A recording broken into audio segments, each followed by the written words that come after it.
चलिए आइए। Good morning बाबू लोग, आप सब कैसे हैं? उम्मीद करते हैं आप सब लोग अच्छे होंगे और अपनी पढ़ाई को मन लगाकर कर रहे होंगे।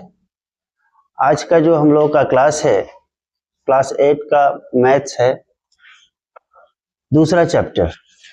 चैप्टर का नाम है एक चर वाला रैखिक समीकरण। एक चर वाला रैखिक समीकरण को देखने से पहले हम लोग आज थोड़ा सा पीछे जाएंगे, है ना। और सबसे पहले हम लोग समझेंगे पॉलिनोमियल बहुपद को समझेंगे। और बहुपद में ही आपका एक चर वाला रैखिक समीकरण, दो चर वाला आ जाएगा, द्विघात समीकरण आ जाएगा, त्रिघात समीकरण आ जाएगा, यानी कि उसी में सारे के सारे आ जाएंगे।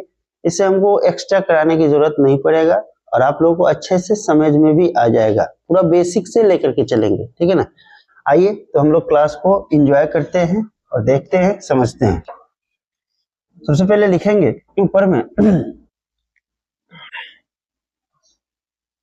अध्याय 2,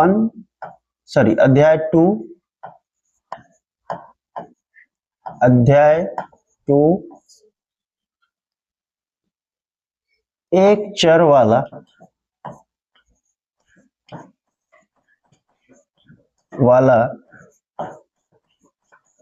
रैखिक समीकरण। एक चर वाला रैखिक समीकरण, क्लास 8। मतलब कि एक चर वाला रैखिक समीकरण का मतलब यह हुआ कि जिसमें, ठीक है ना, ये लिखेंगे नहीं, हम बता रहे हैं।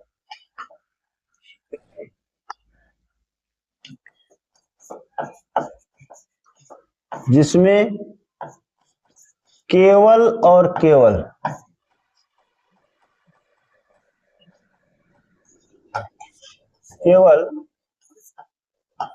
एक चर, जिसमें केवल और केवल एक चर हो, उसे हम लोग क्या बोलते हैं? रैखिक समीकरण कहते हैं। अगर घात के आधार पर देखेंगे तो जिसका पावर, यानी कि जिसका घात एक हो, ठीक। तो समीकरण को समझने से पहले हमें और कुछ समझना पड़ेगा। तो आइए उसे देखते हैं पहले, है ना। क्लास 9th में जब आप जाइएगा और क्लास 10th में, क्लास 9th और क्लास 10th, इन दोनों क्लास में इसका उपयोग है बहुपद का, है ना। बहुपद केवल बहुपद है ना। उस समीकरण तभी बनता है, बहुपद से ही समीकरण बनता है। तो इन दोनों क्लास में अब ये जो है, ये चीजें बेसिक है, इन चीजों को समझिए और समझने के बाद हम आगे की तरफ बढ़ेंगे, ठीक है ना। तो ये अगर अभी हम लोग पढ़ लेते हैं, अभी पढ़ लेते हैं, तो समझ लीजिए कि आगे का हमारा क्लियर रहेगा। बात समझे कि नहीं समझे? इसलिए हम लोग पूरा बेसिक से चलेंगे, इधर उधर भाग भूग करके नहीं चलेंगे, ठीक है ना। पूरा बेसिक से चलेंगे। तो सबसे पहले लिखेंगे बहुपद। बहुपद जिसको हम लोग बोलते हैं पॉलिनोमियल।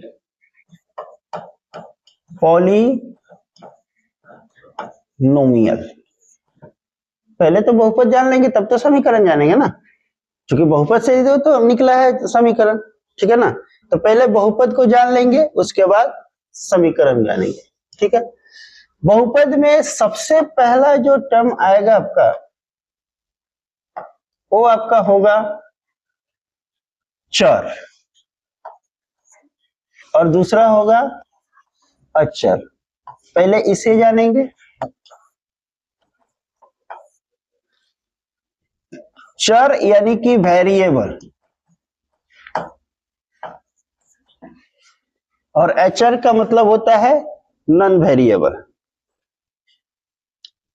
या अचर को आप ऐसे भी बोलते हैं, कांस्टेंट भी बोलते हैं। क्या बोलते हैं? कांस्टेंट। क्या बोलते हैं? अचर को कांस्टेंट बोलते हैं। तो सबसे पहले ये इसमें देखेंगे वेरिएबल। वेरिएबल दो शब्दों से मिलकर बना है। कितने शब्दों से मिलकर बना है? दो शब्दों से। Very plus able. वेरी का मतलब होता है बदलने योग्य, यानी कि बदलने, और इसका मतलब होता है योग, यानी कि वेरी जोड़ एबल, यानी कि बदलने योग्य। ठीक है ना? यानी कि वो हमेशा क्या करता है? वेरी करते रहता है, बदलता रहता है। यानी कि मान लीजिए वो कांस्टेंट नहीं रह सकता, यानी कि उसका मान हमेशा बदलता रहेगा, चेंज होता रहेगा। बात समझे कि नहीं समझे? तो वेरिएबल का सबसे पहले डिफिनीशन लिखेंगे, वैसा राशि, वैसा राशि जिसका मान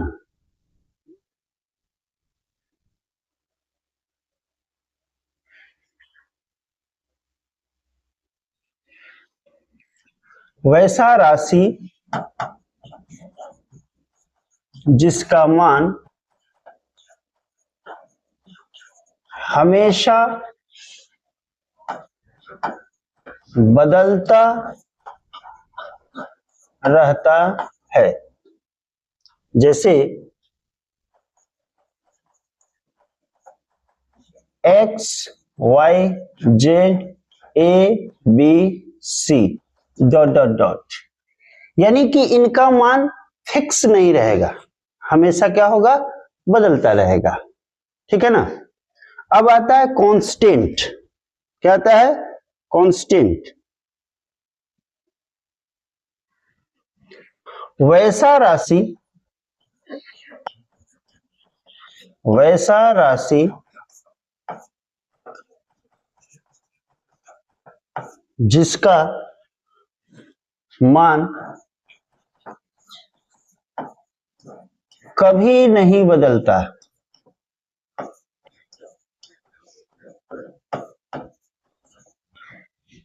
कभी नहीं बदलता, उसे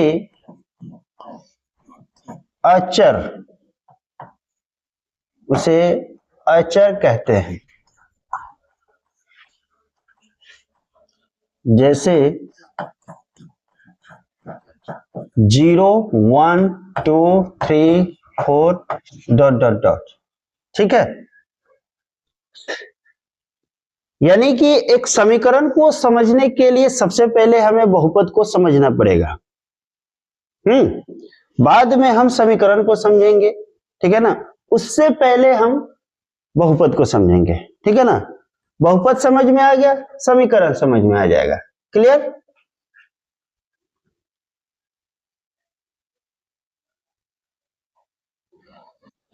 अब आता है बोला लोग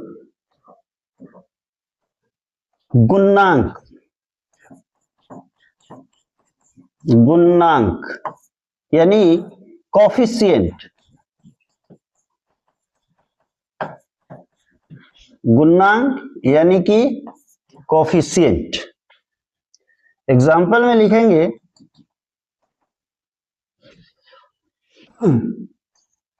5xy, 5xy। इसमें आपसे पूछ रहा है y का गुणांक, y का गुणांक, x का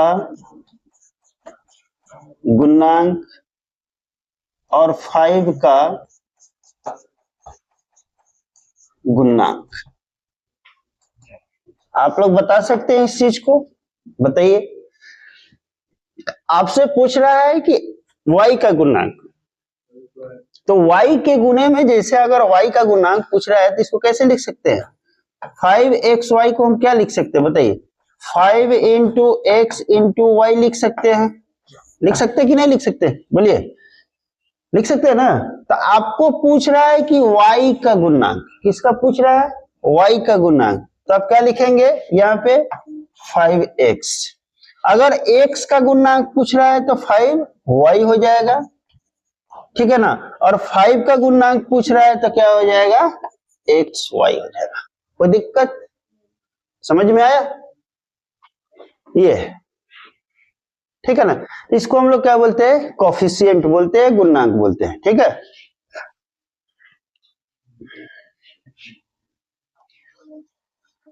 अब अगर यहीं आपसे पूछ दिया जाए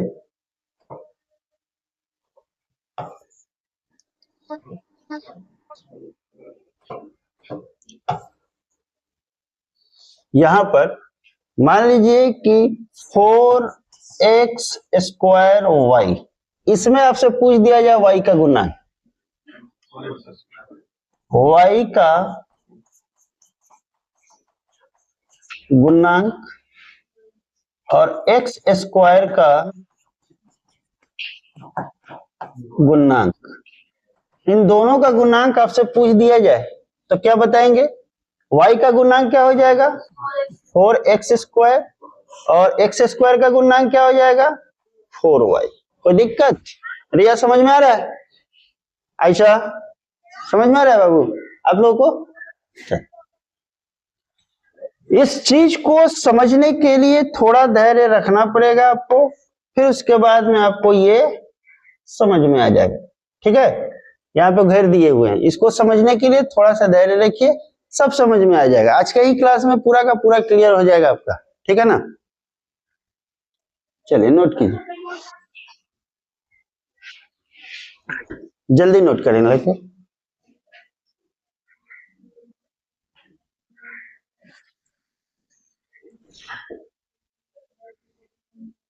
हो गया हो तो हम आगे बढ़े। आगे बढ़े। दोनों ऑप्शन है, पैनल पीडीएफ भी आपको चला जाएगा प्लस वीडियो तो है ही।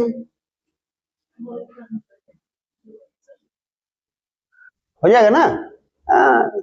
सब जुगाड़ हो गया है। वैसे हम लोग बिहारी आदमी जुगाड़ू होते ही हैं क्या जी? जुगाड़ू मतलब जुगाड़ तो कर ही लिए हैं, है कि नहीं? तो ऐसा है कि यहाँ पे समझने की कोशिश, ज्यादा से ज्यादा आप समझने की कोशिश कीजिए। नोट करना है ना, जब हिया अगर नोट हो गया तो फिर कॉपी में ऑटोमेटिक चला जाएगा। बात समझे कि नहीं? हाँ, ये मत सोचिए कि जो सर है जब नोट करेंगे तो करेंगे, नहीं, जाएंगे घर पे भी थोड़ा देर देख करके कर लेंगे, क्या दिक्कत है। अब जो यहाँ बोल रहे हैं उसमें भी वही बोलेंगे, ऐसा तो नहीं है कि जो वहां बदल जाएगा यहाँ दूसरा रहेगा, सेम टू सेम रहेगा, ठीक है। तो इस तरह से क्या होगा, क्लास थोड़ा सा जल्दी जल्दी निकल जाएगा। बात समझे कि नहीं? चलिए अब लिखेंगे सजातीय पद। सजातीय पद, सजातीय पद यानी कि लाइक टर्म पढ़े होंगे। लाइक, रिया पहले से आप पढ़े होंगे सजातीय पद किसे कहते हैं और विजातीय पद किसे कहते हैं। लाइक फ्रैक्शन, अनलाइक फ्रैक्शन, ये सब तो पढ़े होंगे ना। हाँ, वही चीज है। लाइक फ्रैक्शन का मतलब होता है ए बी, एग्जाम्पल के लिए लिखेंगे ए बी, दूसरा 4ab, तीसरा हो जाएगा आपको 7ab, ठीक। ये हो गया आपका, जैसे कि 4x square Y, 7x square Y, है ना, 8x स्क्वायर वाई, ये सभी के सभी क्या है, सजातीय है। यहाँ पे नोट करके लिख लेंगे, नोट में, है ना। सजातीय पदों को जोड़ा एवं घटाया जा सकता है। क्या किया जा सकता है? सजातीय पदों को जोड़ा एवं घटाया जा सकता है।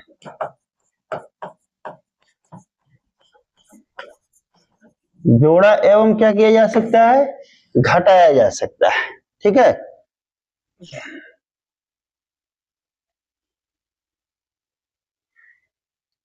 जैसे एग्जाम्पल में इसी को ले लेते हैं, ठीक है ना, या ऐसे कर लेते हैं 7xy है ना कॉमा -5xy है ना कॉमा xy।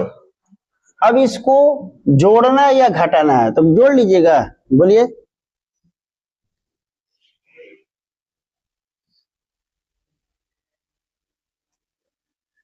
ये क्या है, ऐड है 7xy plus -5xy plus xy, तो इसको जोड़िएगा तो कितना होगा, बोलिए। 7 गो अब प्लस एगो कितना हो जाएगा 8xy प्लस इंटू माइनस क्या हो जाएगा -5xy, तो 8 में से 5 जाएगा तो क्या बचेगा 3xy। कोई दिक्कत नहीं ना। चलिए अगला आता है आपका विजातीय पद। क्या आता है, विजातीय पद। अनलाइक टर्म, मतलब कि अलग अलग।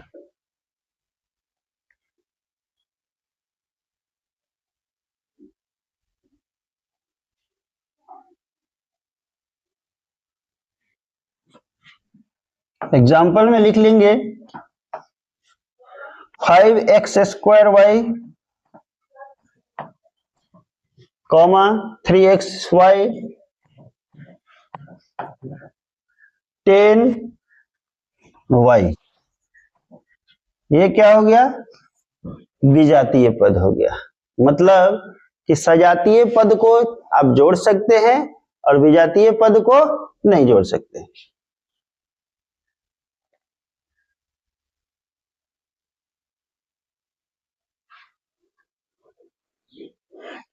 आयशा समझ में आ रहा है कि नहीं जी, है कि नहीं आ रहा है?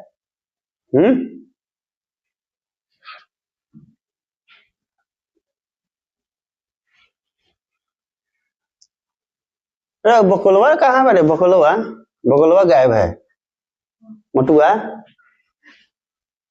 हैं, कहाँ पढ़ेगा वो लड़का वो।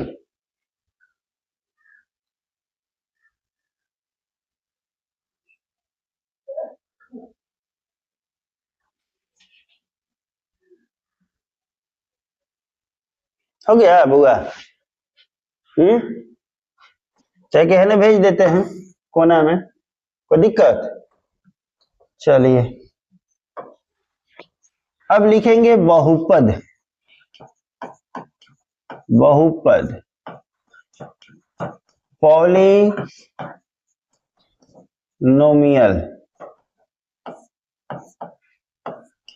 लिखेंगे ऐसा बीजीय व्यंजक जिसमें,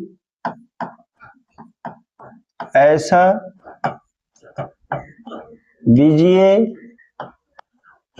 व्यंजक जिसमें केवल एक चर,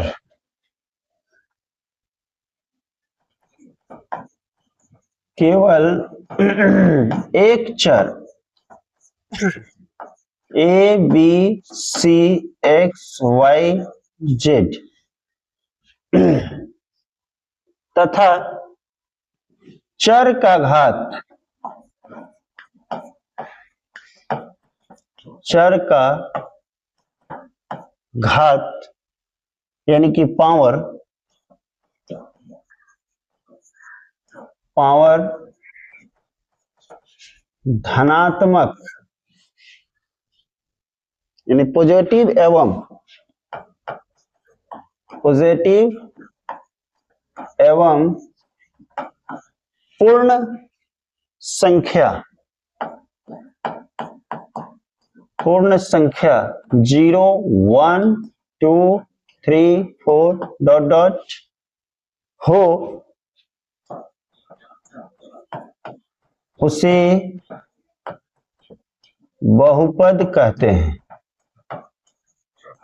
क्या कहते हैं, बहुपद कहते हैं।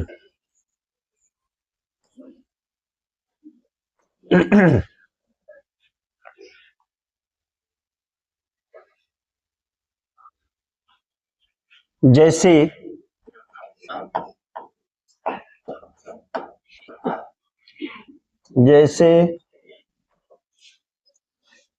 a0x0 plus a1x1 plus a2x2 plus a3x3 plus a4x4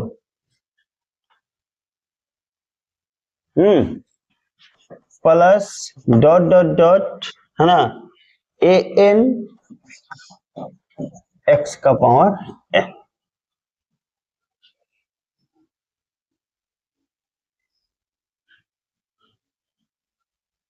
जहां या ऐसे कर लीजिए यहां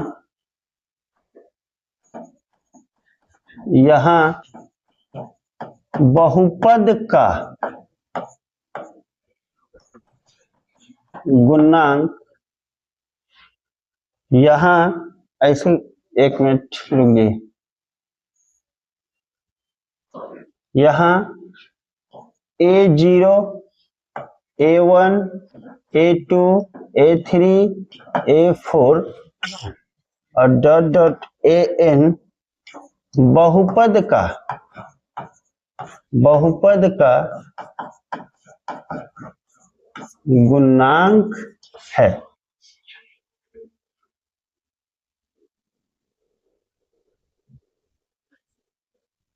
क्या बोल रहा है? अब लिखेंगे बहुपद के प्रकार,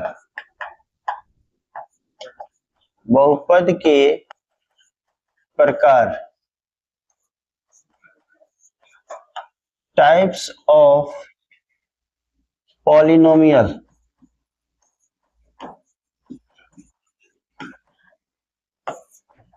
ठीक है, बहुपद के प्रकार दो प्रकार के होते हैं। एक होता है घात के आधार पर, घात के आधार पर बहुपद के प्रकार। दूसरा होता है पद के आधार पर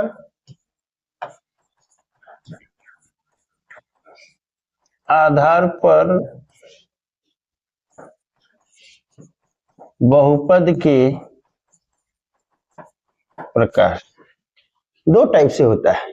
ठीक है, आपसे पूछेगा बहुपद कितने प्रकार के होते हैं? दो प्रकार के होते हैं। कितने प्रकार के होते हैं? दो प्रकार के, है ना। एक होता है घात के आधार पर और दूसरा होता है पद के आधार पर। ठीक है ना, जल्दी करें।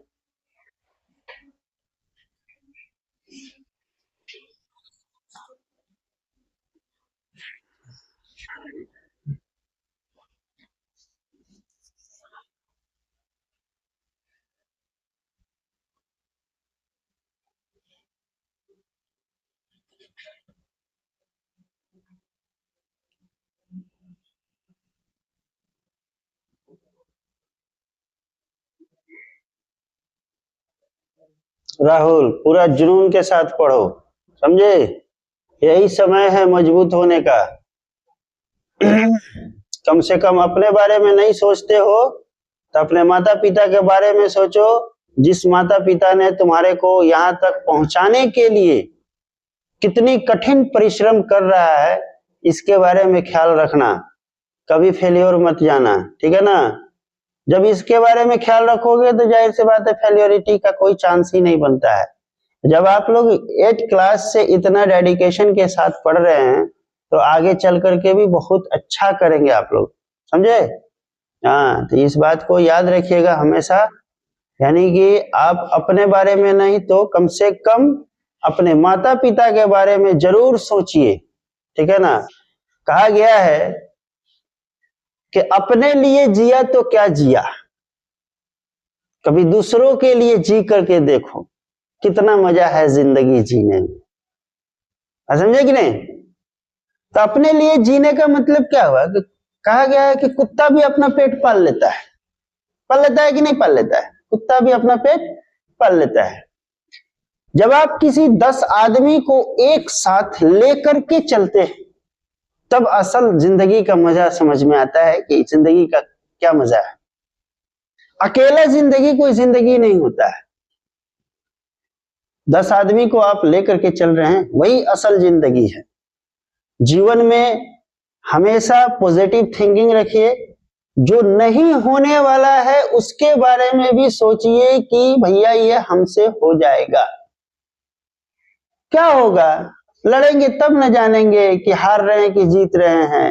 अरे हारेंगे या जीतेंगे, कम से कम तजुर्बा तो मिलेगा ना कि ये भैया लड़े तो पता तो चला कि हमको और कितना मेहनत करना चाहिए।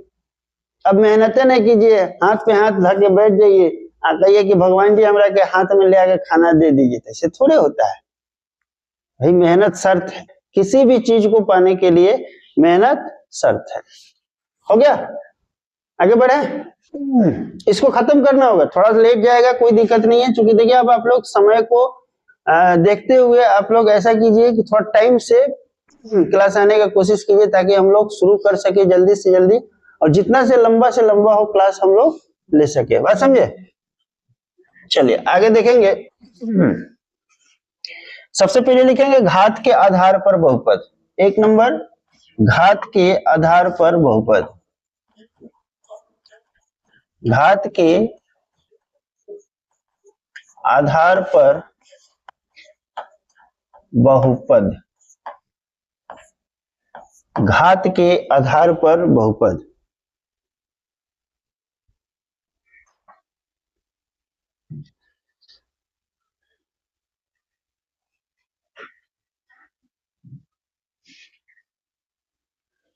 पहला होगा आपका रैखिक बहुपद।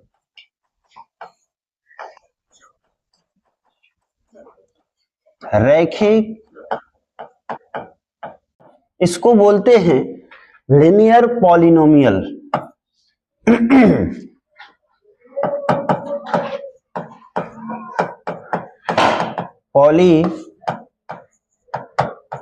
पॉलिनोमियल क्या बोलते हैं? लिनियर पॉलिनोमियल, ठीक है ना। वैसा बहुपद जिसमें चर का, वैसा बहुपद जिसमें चर का अधिकतम घात 1 हो, अधिकतम घात 1 हो, उसे रैखिक बहुपद कहते हैं। अब ये रैखिक बहुपद कहते हैं। इसी रैखिक बहुपद से हम एक चीज जान सकते हैं कि रैखिक समीकरण क्या, इसी से दोनों एक ही बार ले लेते हैं। ले ले जी राहुल, दोनों एक ही बार ले ले।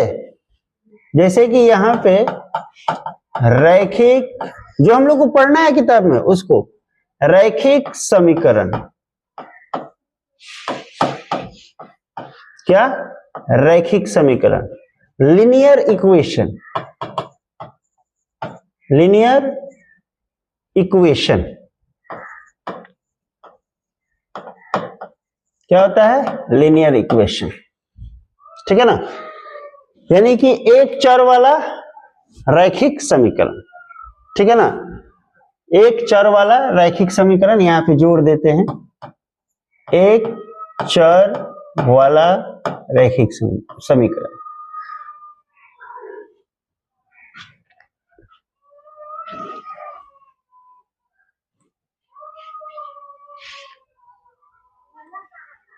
इसको इंग्लिश में लिखेंगे वन वेरिएबल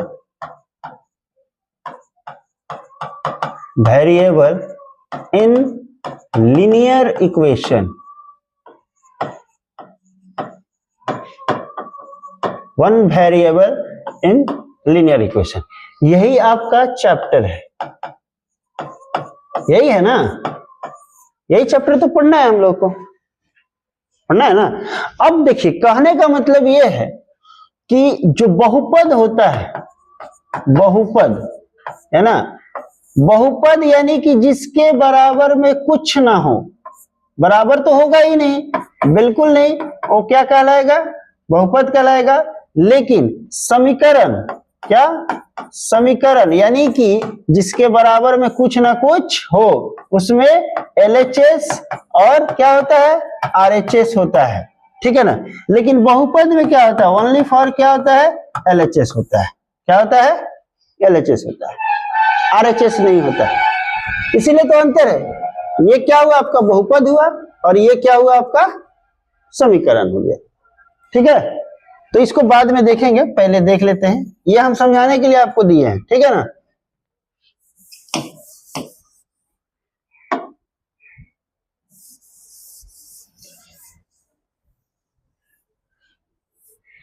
चलिए,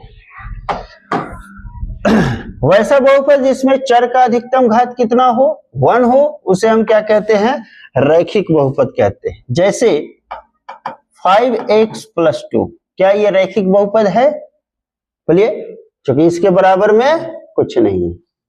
ये क्या है, आपका रैखिक बहुपद है, क्योंकि इसके बराबर में कुछ नहीं है। जल्दी से नोट करें।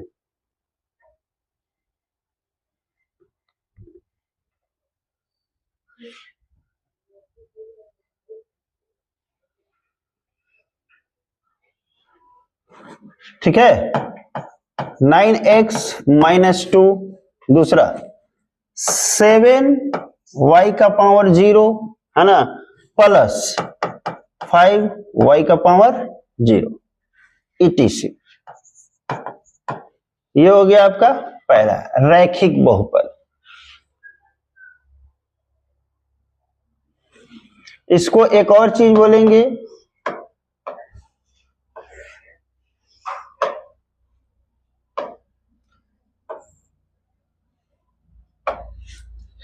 एक घातीय बहुपद। क्या बोलेंगे, एक घातीय बहुपद।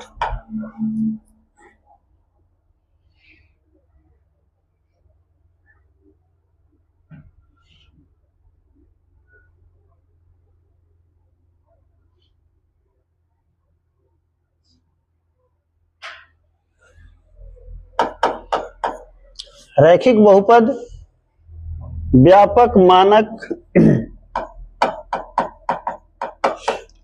रैखिक बहुपद व्यापक मानक, आप व्यापक बोल सकते हैं, या इसका मानक रूप बोल सकते हैं, या आप सामान्य रूप भी, सामान्य रूप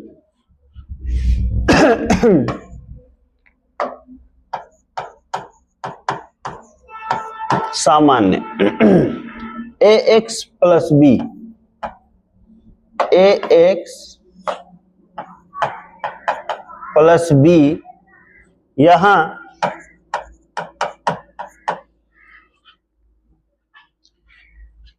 a does not equal to 0, मतलब कि a जो है कभी 0 नहीं हो सकता, a जो है कभी 0 नहीं हो सकता, ठीक है।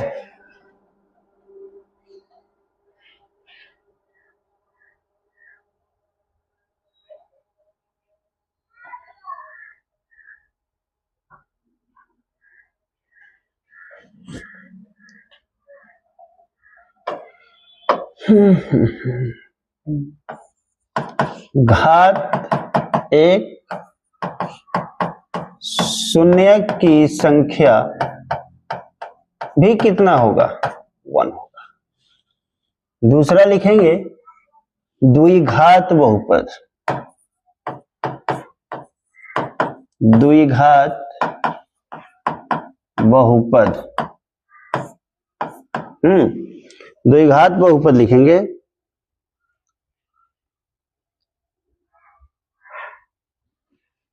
क्वाड्रेटिक,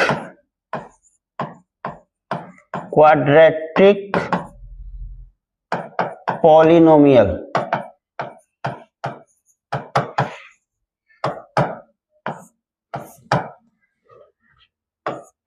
वैसा बहुपद वैसा बहुपद जिसमें चर का अधिकतम घात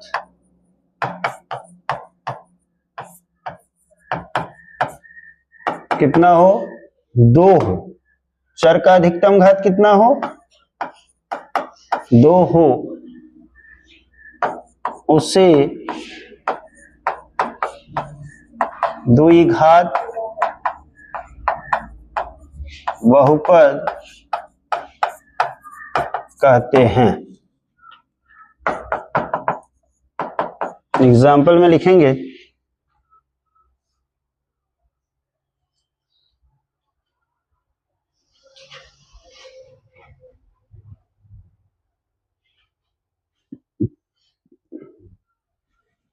एक चीज और पीछे एक छूट गया, यहाँ पे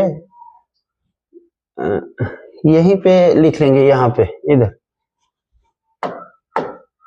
जगह होगा ना साइड में, यहाँ पे लगा दें। ये सब आगे आपका काम आएगा, कहिएगा कि सर पढ़ा दिए पहले, मतलब अभी पढ़ा दे रहे हैं, बाद में आपका काम में आ जाएगा, ठीक है। शून्यक अल्फा इज इक्वल टू अगर कह देगा, शून्यक यानी कि alpha is equal to, formula होता है -b/a, -b/a। इसको लिखेंगे यानी कि एचर पद बटा x का गुणांक, एचर पद बटा x का गुणांक, एचर पद बटा x का गुणांक।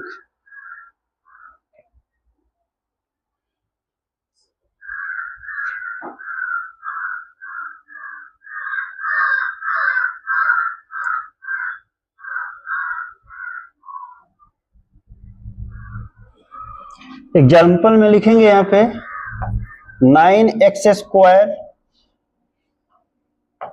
Plus 7, 8x² plus 8, 9y² plus 7। ये सारे के सारे क्या हैं, द्विघात समीकरण के, सॉरी द्विघात बहुपद के एक मतलब कि एग्जाम्पल। जल्दी कीजिए।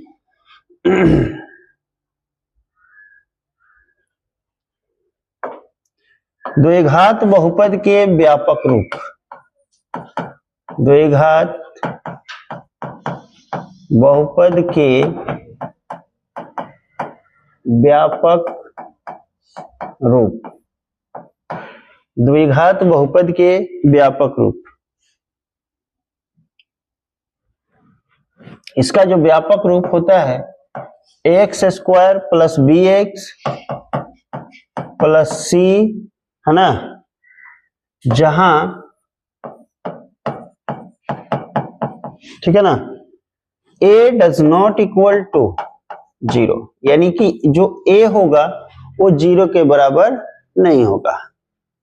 जहां पे a होगा वो 0 के बराबर नहीं होगा। तो द्विघात बहुपद के यही व्यापक रूप होता है।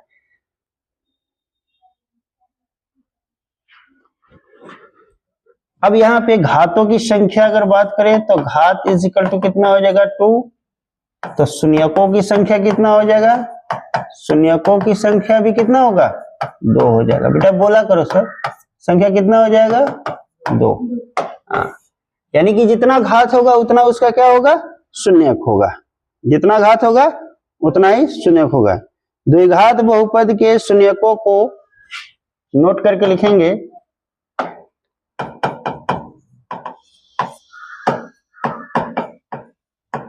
द्विघात बहुपद के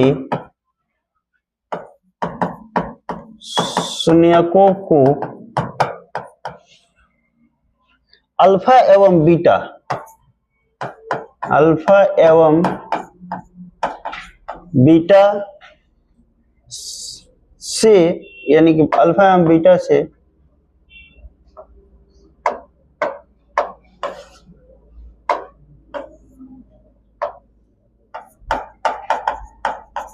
सूचित करते हैं। अल्फा एवं बीटा से सूचित करते हैं।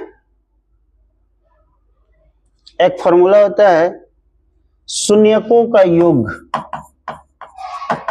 शून्यकों का योग, इसको बोलेंगे alpha plus beta is equal to minus B बट्टा ए, यानी कि लिखेंगे माइनस एक्स का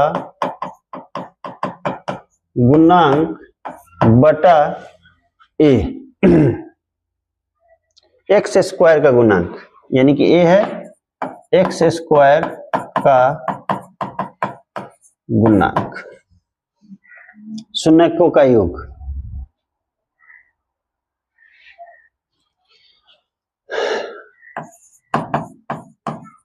शून्यकों का गुणनफल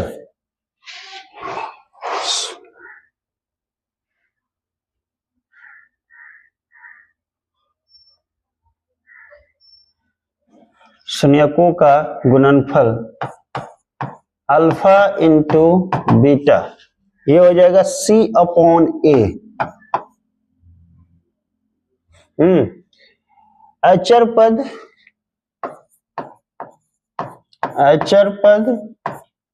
बटा एक्स स्क्वायर का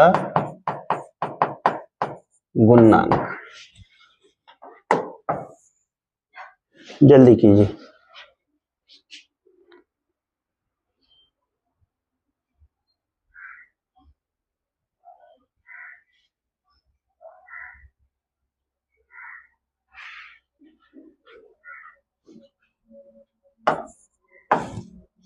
हो गया हो राहुल जी? द्विघात बहुपद सूत्र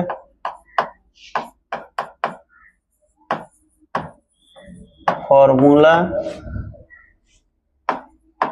x square minus alpha plus beta into x plus alpha into beta. तो इसको लिख लेंगे, ये वाले को ये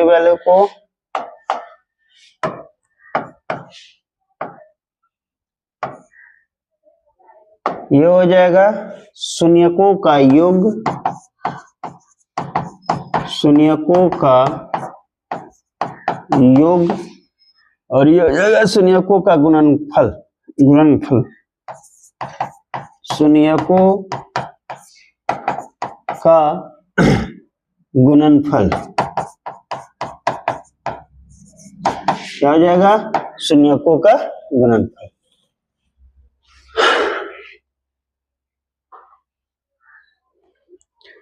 ठीक है, इसी के साथ आज का आपका ये क्लास खत्म होता है। आगे क्लास में यहां से हम लोग देखेंगे, एक पार्ट इसमें छूट गया है ना, पूरा बेसिक से चल रहे हैं, एकदम समझिए कि अपर लेवल से, यानी कि ऊपर का लेवल अभी ही हम दे रहे हैं, ठीक है ना, एकदम पूरा बेसिक से चल रहा है, बात समझ रहे?